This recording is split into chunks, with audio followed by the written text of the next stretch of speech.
Thank you so much for coming and joining me on our podcast. I am really excited to talk about what you do when your creative flair that you bring to your work. Well, thanks. So go ahead and introduce yourself. Yeah. Tell me what you do and kind of how you got there, and we'll roll with the conversation. Yeah. Okay, will do. Hi, I'm Peter Leidy. I live in Madison, Wisconsin. I'm originally from Ann Arbor, Michigan, and I work mostly in the field of disability supports, intellectual and developmental disabilities, starting with about 19 years working for a provider organization here in Wisconsin. And for the last, now 17 or 18 years, working independently, doing consultation and training and putting on workshops and writing songs and basically doing a lot of work that centers around both inclusion and social justice and community, and connected to that very much because of the way our system is set up. Many people that require support to experience good lives and community belonging and valued social roles rely on paid services in our service system, and some of my work is about taking steps toward making our system as responsive as possible to each person, as much as we can, and sometimes that focuses on the relationships with among the people who are doing the paid work. So a lot of my time is about how do we work together and get along and have good relationships with each other where people feel supported to do this important work of building community with folks. Because there's a lot of stress and there's a lot of people working multiple jobs in this field because the pay is pretty low and there's a lot of turnover. So that's where I focus on some of my work too. So is your work more community-centered as opposed to individual-centered, or is it like an integration of both? I would say it is an integration of both. I'm typically asked to provide some kind of training or consultation with people who are engaging in building community for folks, or hopefully on the way towards that way of thinking about the work. So it isn't typically, community groups that are saying, hey, how can we make our communities more inclusive and with people who have disabilities? That is part of what I do, but mostly the invitation to do the work that I do comes usually from the system itself. So how did you get to the point of the work you're doing now? You obviously have a lot of creative talents that we'll get to in a moment. But I guess tell me a little bit more, either your education track or your personal experiences prior to starting the journey you're on now. Sure. Well, I went to the University of Michigan in my hometown of Ann Arbor, and I got a degree in psychology, and started off thinking I was going to be taking all the pre-business school requirements, which I started doing until I realized that's not going to be my thing, it turns out. So I got a degree, and took a lot. I took courses that I thought were really interesting to me, that had to do with, psychology, sociology, anthropology. Those were the bulk of the kind of classes I took, especially in my, second couple of years there. And then planned on going to grad school, and then, which got interrupted a bit by the fact that I fell in love and to someone who is a nurse who we planned on going to Minneapolis for where I had been accepted to go to grad school. But then we took a detour and ended up in Madison for just a very brief time, we thought, until we fell in love with Madison. And then we stayed here. And so I found a job doing something that I thought could be a temporary type of a job, or at least a let's try this out and see how it goes, but not thinking that it was going to be really something that would lead to a career that it has turned out to be the case. Working for a nonprofit agency, supporting people with disabilities. So I did a lot of my roles there over all those years were direct support and service coordination and working on recruitment and retention issues to try to find good people and keep good people around. And along the way, I met all kinds of people who have disabilities who changed my life, literally. I mean, I'm not exaggerating, really changed the way that I see the world. And it was just something that was very new to me at the time. It wasn't something I knew anything about or had any life experience or professional experience in until I just got into it. And boy, I got into that pretty deeply. So that's how I got started. And I never did go to grad school, at least not yet, but I'm not ruling it out. Once you figure out there's so much more than just one thing to learn, at least for me, I couldn't stop. So I think that's a really, really good notion to have, or mindset to have in human services, because it is so cross-discipline oriented, right? It's necessary. So I love that. So you said you fell in love with medicine. You found a job at a nonprofit where you were serving those who, on your website, people might consider challenging. What was it that kind of kept you there in the work that you were doing? Oh, it very much was the same kinds of things that there's a question whenever, I mean, probably 20 years now or something, I've been asking this question with groups who are working in this field of work, especially people in direct support roles and people who are supervising them. So kind of the folks that are closest in terms of working with people with disabilities. And I asked this question: why do you stay? Like, what keeps you engaged? What keeps you coming back in a field with pretty high turnover?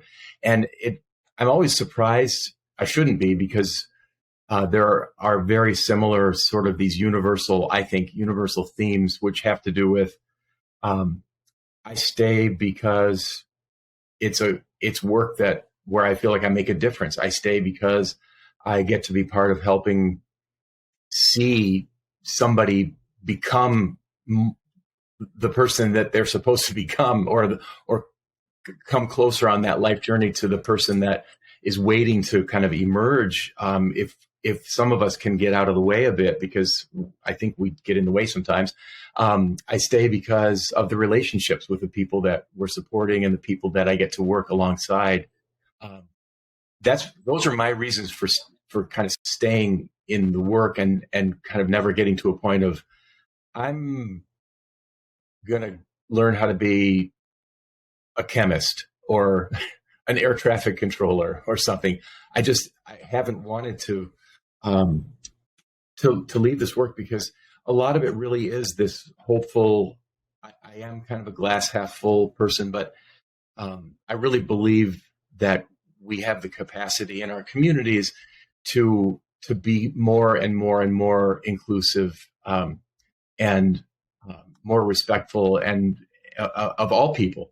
And I see that happening. It feels like sometimes it's happening pretty slowly, but I believe that we still have work to do, and that we can inch closer to not only do people with disabilities not need to be institutionalized, but people with disabilities also don't need to be supported in ways that still feel today like mini institutions. And so there's a lot of work that I feel needs to still happen, and that can't only happen from the human service side of things, but also has to be this kind of collaboration and partnership with community groups and with families and with people with disabilities themselves. So I just keep looking for more and more sort of adventures along the way with this work to keep me going with it. So I love that word adventure, right? That frames the work that you're doing as more than just work. There's a passion and a purpose that lays underneath it, right? Which is super important for what we're doing in human services, but also in making collaborative moves with other people. I wanted to ask you, do you feel, from your experiences and the work that you do, is the human services, I guess, bubble, the realm of service providing that we work within, do you feel like it's still institutionalized to any extent that might limit the ability for us to do our jobs and those that need our services to receive them? Yeah, I really do. I mean, I hesitate to use broad sweeping generalizations on something like that, because I think in my experience, when the human service system is really working at its best, amazing, wonderful things can happen in the lives of people. I think sometimes and I'm using we intentionally because I am part of the system. I mean, most of the way that I get paid comes through Medicaid initially. That's the origin of the money. And so I'm part of that. And it's not a comfortable way for me to be sort of one foot in the system and one foot in quote, the real world, as I sometimes call it. And I don't want to sound at all like I'm bashing the system,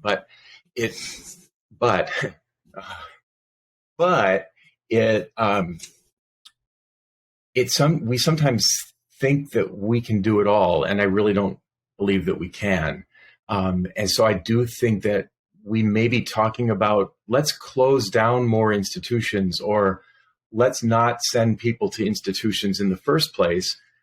Okay, that's a good idea. It's a really important idea. But I know a lot of people who have never lived in an institutional setting and whose lives to this day continue to be controlled by other people, not themselves. And yet they might even be someone who could point to, here's my person-centered plan. But my person-centered plan has me living in a home I didn't choose to live in, with people I didn't choose to live with, and with staff supporting me who I had no involvement with, choosing them either, and spending my day doing things I'm not really that interested in doing. And I don't want to be like, oh, he's Debbie Downer, but there are a lot of people still who are receiving support when it comes to my work, when it comes to people with intellectual and developmental disabilities that are not, that are not living full lives. And there's still a lot of work to do. And I'm under no illusion that I think that I can change all that by myself, but I like to think that I can do something on some days where it works a little bit, where we move a little bit closer to seeing the whole person and respecting the person as a person and not as a label. Oh, that was beautifully put. Yeah, you definitely touched on, I think, the perception of, or the realm of institutionalized nature within human services being the another dominant party deciding for an individual what is best for them, right? That seems to be kind of like the taste of institutionalization that still kind of hangs out, not just in human services till this day, but also other realms of work. I want to get to your talents, right? Because you are now in in a consulting position, and you write music and you work with groups, helping them figure out how to provide other people with their person-centered journeys. How did you come to kind of integrate your creative nature with the work that you do? Oh, that's an easy answer. It's all thanks to the workplace culture of where I spent those 19 years when I got myself into this into this kind of work and then couldn't leave. I didn't know. I was answering an ad for a job working for an organization that I had no idea what the work involved. I didn't know.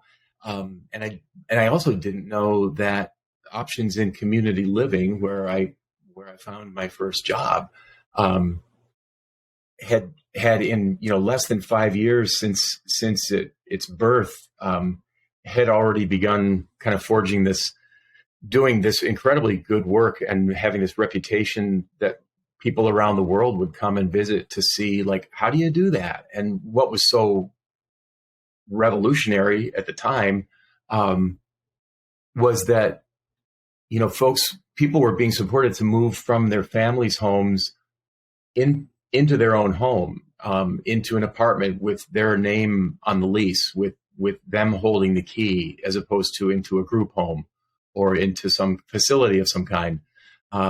People were being moved out of institutional settings and moved into a house, an apartment, a condominium, without there being, with completely understanding that there is, in the real world, there is really no such thing as like a continuum model where it's like you move from, a large institution into a smaller institution, into a group home, into your own home.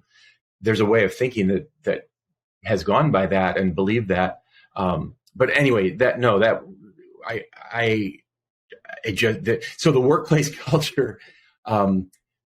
culture, values bring who you are to what you do in this work. Like bring yourself into the work, and because our work is about relationships, and because our work is about thinking up new ideas with people, bring any sort of creative ways of storytelling, of making a point to your coworkers, of trying to understand how to maneuver this unwieldy system that we all work in.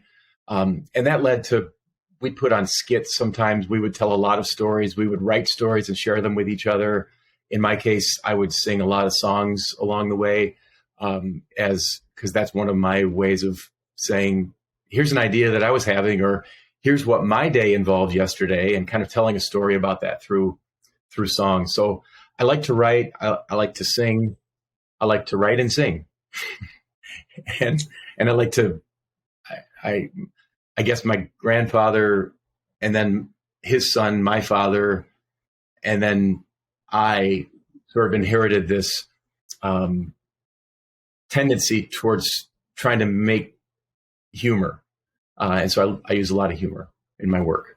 When you were introduced to this organization that was inviting people to use their creative talents and their own personal way of being into the work, was that new at the time? Was that like an odd idea as far as organizational structures go? I don't really know. I only knew what I was experiencing in this one workplace, and so I don't know. I know that we weren't the only group of people engaging community and engaging families to say, hey, this could be done differently. We were kind of on the early days of the community living movement, supported living, rather than group home living for in terms of like kind of cutting edge. How do you support someone in their home? But yeah, I don't know in terms of other workplaces and other human service organizations. I couldn't really speak to that. There is kind of, I guess, touching again on like the institutionalized history of human service provision. There is like this slight culture shift that has been more inviting to not only individuals who are seeking services, but also, of course, the people that are providing them, ourselves, that, okay, we can't ignore that there's an element of ourselves that is part of our work. And if, so that does and has slowly but surely shifted us into an opportunity where, my talents, your talents, perspectives that fall outside of what's expected of us and what we perform and our duties, brings a little bit more light. So I think what you're talking about, your experience touches on that growth. I consider it a growth. I think it was kind of necessary to have that kind of cultural shift. But it definitely touches on that. And I think it's good to highlight to our viewers and our listeners the importance of that in the work that we do. There should basically be a class at this point about how to integrate yourself into the work that you do. I'm curious, what kind of responses have you gotten from the collaborative or the nature of what you've created as far as your songwriting and the speaking that you've given? What kind of reactions do you get from those who hear you? Not too many people throw things at me, which is really no. No bras on stage or anything. Definitely not. Not yet. No, I think I'm just so fortunate that I have work that I love doing, and that I and that it's and that I'm still gainfully employed doing the work that I love doing. Um, I think people have. I mean, I'm very aware of the fact that not everybody loves what I do, or not everyone loves what I produce, or what I sing, or what I write, or what I share. I totally get that. I think what can sometimes resonate with people is that there's a. I hope this comes across in the work that I do. I think it does, but I don't know. I may think it comes across one way and people experience it a very different way. But I hope that what comes across is that we're all people traveling through this world together, trying to figure things out, and trying to have lives that make sense regardless of whether we have a disability or not. And the system has erected a lot of walls along the way, and a lot of labels, and I mean labels for people like me too, people who are in professional roles. So it's what I think of my work sometimes as set aside for a few minutes, or maybe for the rest of your life. The kind of the notion of we're divided into staff and clients. We're divided into professionals and recipients, or people that are just going to be on the receiving end of whatever services or supports. I'm not ignoring the fact that there is a difference. I mean, if I'm paid to be supporting someone in some way, that's not an equal relationship, and I'm not going to pretend that it is. We don't pay our friends. Well, maybe once in a while, we don't pay our friends to be friends with us. So this isn't about like, hey, just because I'm paid doesn't mean I can't be your friend. It's not a real friendship. But at the same time, what I try to do is with the work I do, and with some of the music and videos and writings that I come up with, hopefully is to bring a sense of we all have a lot more in common than we have differences. And so let's see each other as whole people that have the same kinds of needs and hormones and likes and dislikes and beliefs and as anybody else. Just it's a hodgepodge of we're all over the map on our personalities and what we like and what we don't like. I get that, but there's a lot of people having a lot of their day being documented by other people, and I wouldn't want that to be my life. I wouldn't want someone following me around documenting every time I swear, or every time I, have a fourth cup of coffee, or whatever it might be. So that it's something about trying to level things out, or bring some equity into all kinds of relationships, is what I think is important. And I think to answer your actual question about this, the feedback that I love getting when I get it is that I help people feel like this is work that's important, and this is work that's about community and about building relationships. And that's where it kind of starts. I want to touch on the word you keep using, which obviously is part of your work. It's very important, is the nature of relationships, right? Because again, we all know, at least as professionals, that there's an unequal balance of power when we come into the jobs that we do. And so how is that important to the way that at least you serve in your experience, recognizing the degree of which the balance is there, and how that impacts the perception of those you serve and the work that you provide? Well, I'll take a stab at that and see if this makes sense, and you can ask me to clarify if needed. But relationships really is the key in my way of looking at our work, above and beyond anything else that I can think of. And it starts with the importance that relationships play in all of our lives. Some of us Me, for example, I tend to value and appreciate and seek out lots of different kinds of relationships with different kinds of people.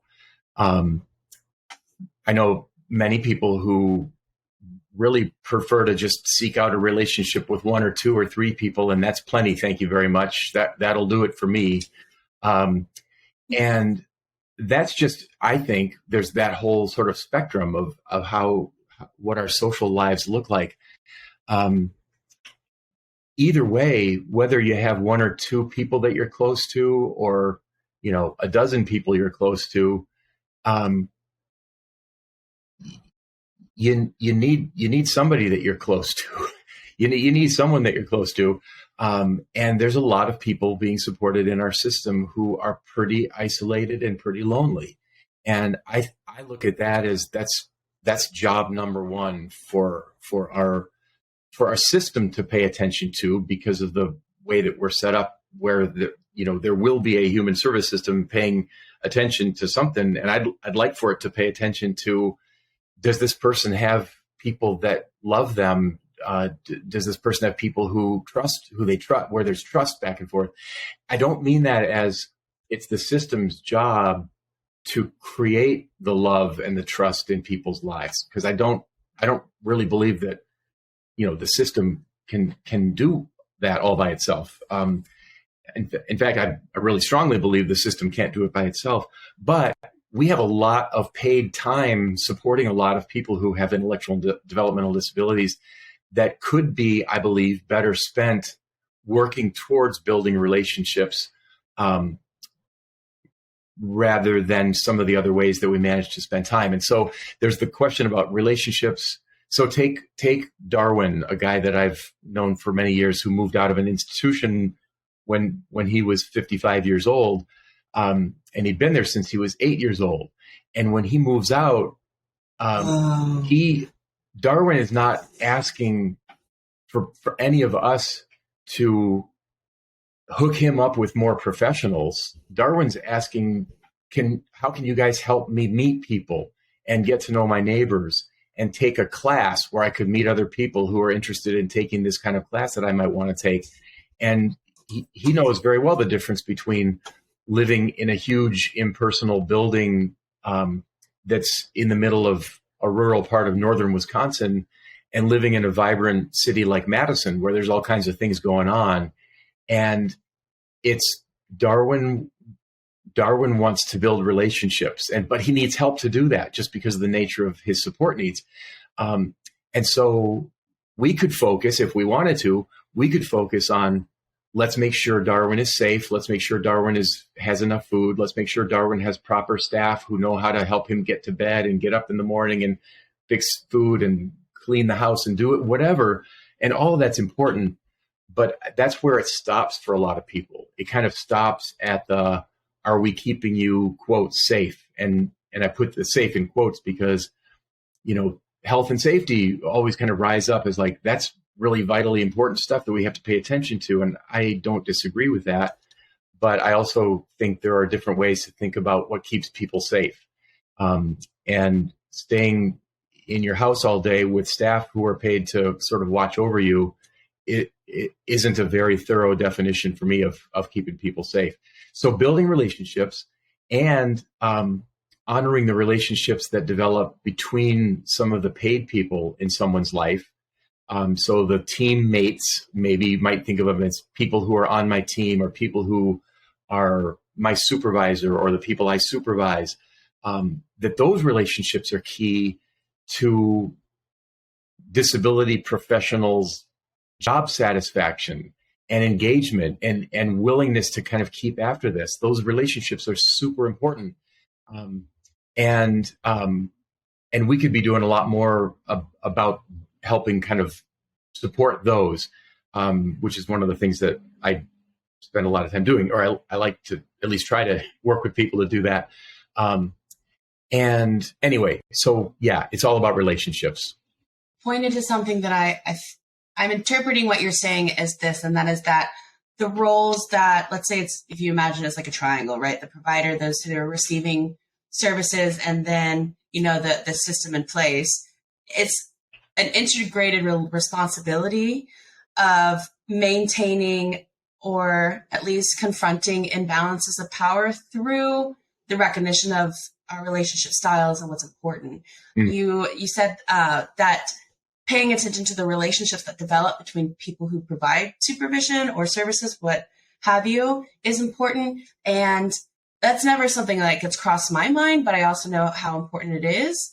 I think it's one of those things that falls in the category of like, you assume that that's a detail that's being paid attention to, but it's not. Then you can see that, blatantly in our turnaround rate. But I think that's fascinating. And so the work that you do does pay attention to not only service provision, but the people who are providing those services and how they can maintain and better improve their relationships in their working environment. Would you say that that's kind of an interest that you have? Yeah, it's a really strong interest I have. And it's not so much about let's work on building friendships among coworkers at the office or at the home or at the job site or whatever.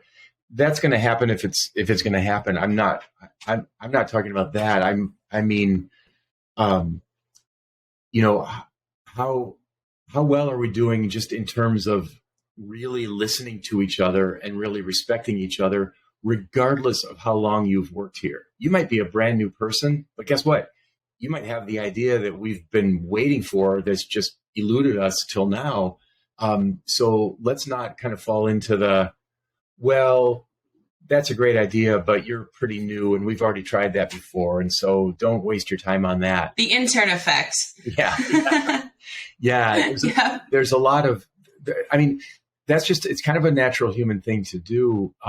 But there are many of us, and I include myself, although I'm working on this, who, default to a yes, but response to things instead of a yes, and response to things. And so some of what I've done in the last 10 or 12 years is based on the work of, people who study improv and who perform improv theater and comedy. Not about like, hey, let's do improv together on a stage, not that way, but just some of the life skills that you learn when you study that, which are based on really listening deeply to each other and respecting each other and accepting each other's ideas as valid, not necessarily ideas that I'm going to sign on to or buy into necessarily, but kind of validating each other, or the way that people on stage would put it, making your partner look good on stage. But in our workplaces, it's more about making each other look good because I think you've got something to offer. And I'm going to make sure that you know that I believe you have something to offer, even if we disagree on some of the details of what that looks like. So I interview people all the time who are either on the verge of quitting their job in this field or have quit their job in this field. And it's hardly ever, I'm not laughing, chuckling because this is funny. It's not. It's more like, how do we get out of this trap? Because really good people who leave this type of work or who leave the organization that they've been working for, and which means leaving people who've been counting on them, who have disabilities, who are really, and I'm talking about, these are really good people, the kind of folks you don't want to have leave, but who are leaving somehow. Right. They're qualified. Yeah. They're qualified based on a lot of things that go beyond what traditional qualifications look like on paper. They're just the right match. And so the people who are leaving, though, are often telling me,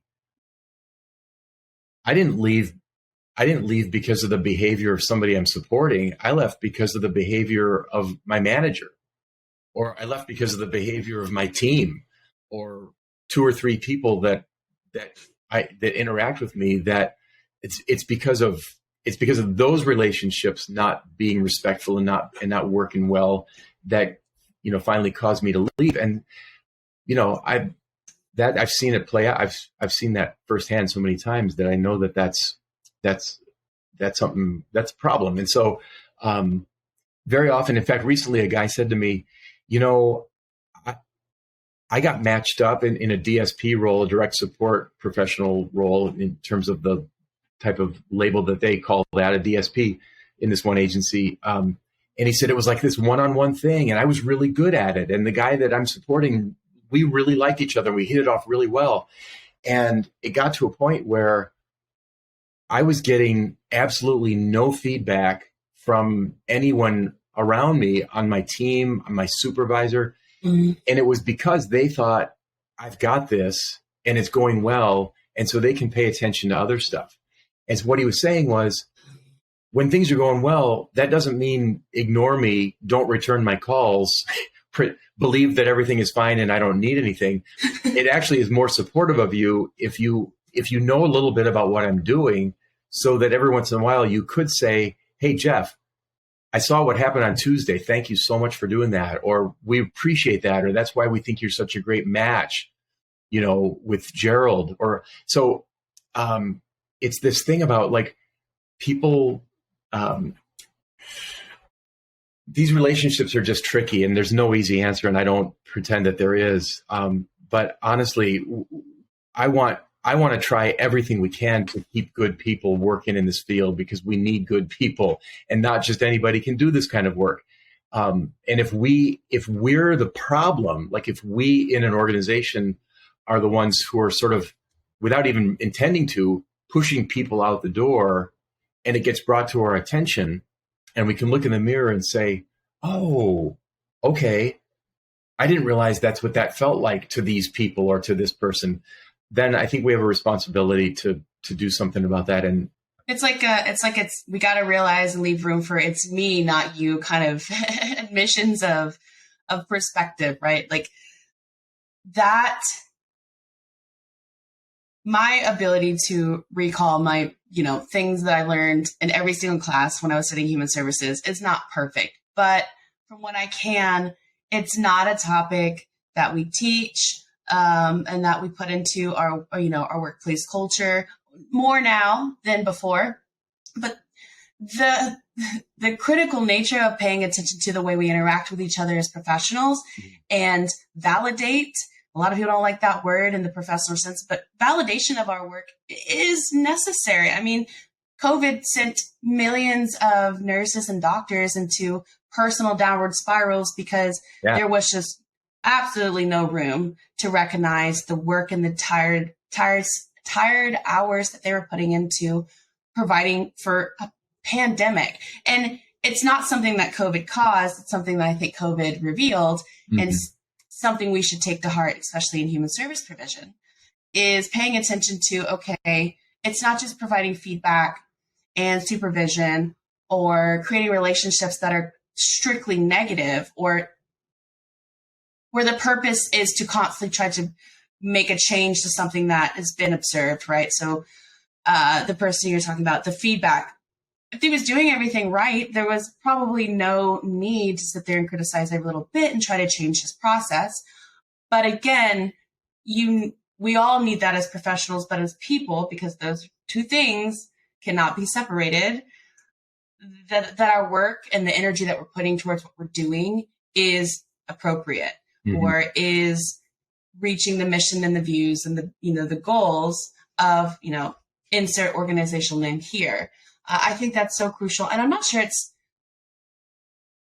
you tell me before I share my single small opinion about it. Do you think it's possible for us to highlight the importance of professional relationships alongside the importance of our relationships with those that we help, who seek our services? Can we change that direction and shift that mindset within the organizations that we work with? Can we get rid of the intern effect? I think we can. I mean, I think we can do something about that. There has to be a willingness and a desire to want to do something about it. So I try to offer what I can to maybe engage people in thinking about why this is a good idea. To, it's like to paraphrase someone named Gene Clark, a person's needs are best met by people whose needs are met. I believe that. And if we're talking about how do we meet the needs, if you don't mind using the word needs for this, but if our job is to meet people's needs and provide the necessary person-centered good support to build citizenship rather than more clienthood for somebody, then if you believe what Gene Clark says, then the folks who are doing the supporting need to themselves be supported. And so in a traditional kind of a model in our system, when it comes to disability services, where you have a bunch of people in direct support roles, fewer people as you go kind of up the usually hierarchical scale here, fewer people in the supervisory roles, fewer yet people in the supervisory roles of the supervisors, and so on and so forth. Then think about, are we collectively doing everything that we can to meet the needs of the people who are doing the most supporting of others? And so I'm not talking about like, how do we meet the impossible needs of the neediest person? No, I'm talking about just average needs that we have. And so some of those needs, basic needs, yeah. Needs of like, are you respecting me? Are you listening to me? Are you supporting me? Are you acknowledging me? Are you thanking me when you notice I'm doing something well?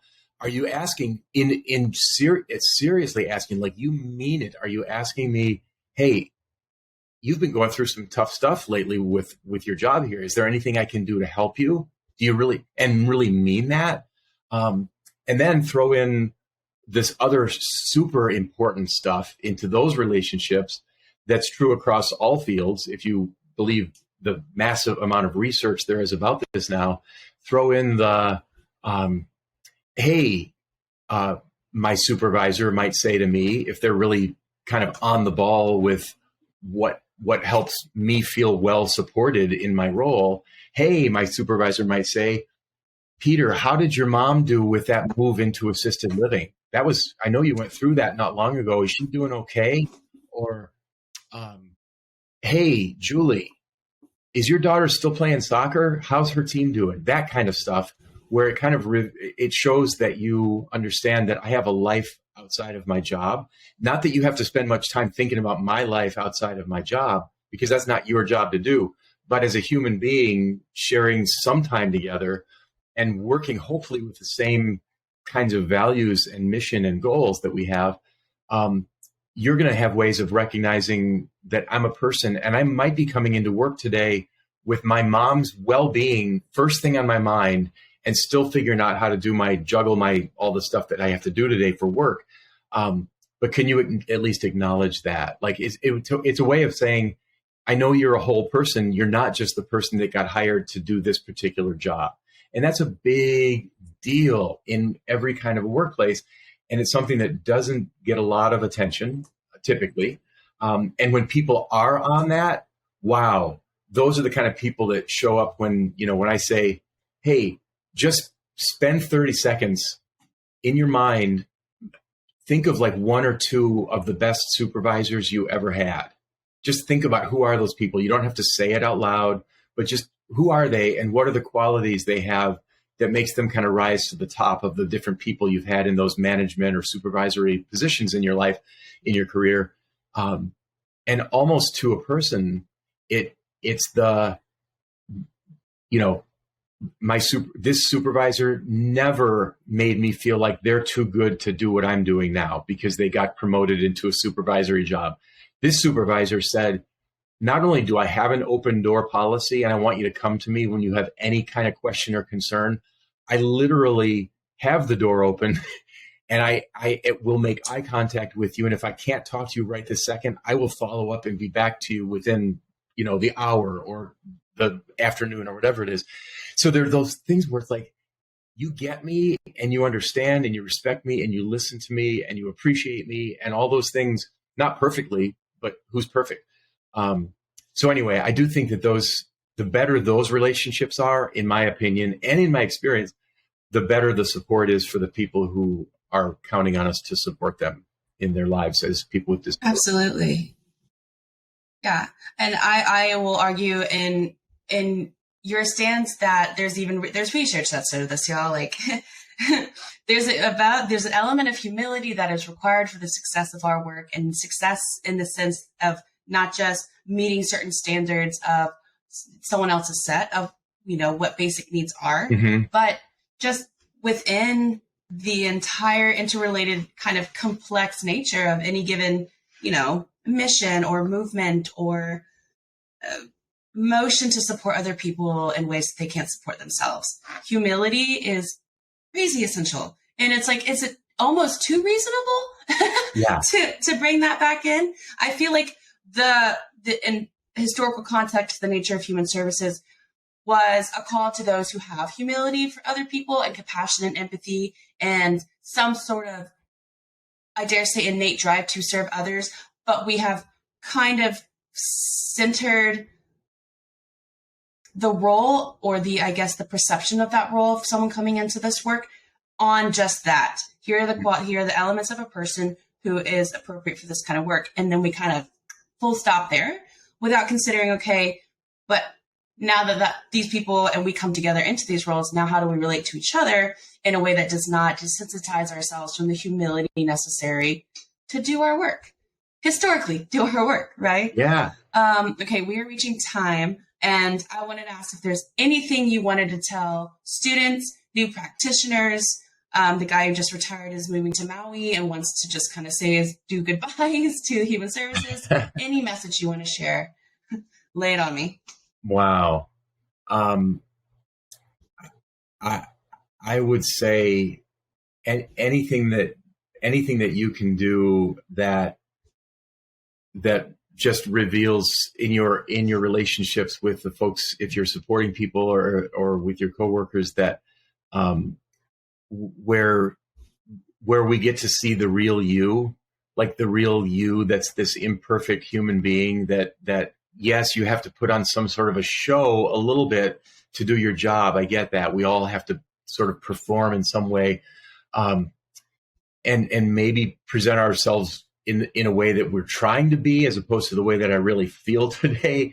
But I do believe that we're hungry for, I just think we are, especially in some of the times that we're living in now with the world and the tensions that we have, when can we make ourselves a little bit vulnerable? I appreciate you bringing up humility and people get mixed up between humility and humiliation sometimes. Not the same thing. Humility is not about, I felt humiliated. No. That's a really different thing. Being humble and having humility are really key, like you said, to this work. And can we just embrace that and embrace curiosity and embrace adventure and think, I don't have all the answers. I'm not an expert in every single thing or even very many things. But let's work together and let's ask each other questions and let's not pretend we have all the answers and let's just try our best. That's all. Well, stop. It's perfectly just, I get so speechless on a podcast where you can't get speechless because there's a clear message that people like yourself and others, I think too, actually sometimes and get ahead of myself thinking like, is this not something we're not talking about, that we're not aware on an individual level? So my point in saying that is I'm grateful, and tons of other people are grateful for you sharing your humility. It's wonderful. So Peter, thank you so much for coming on the podcast. We'll definitely need you to come back and share some more of that just, you're so refreshing. So we need some more refreshing, especially in the times that we're living in. Well, I appreciate everything that you've shared today. Okay. Thank you so much for having me. And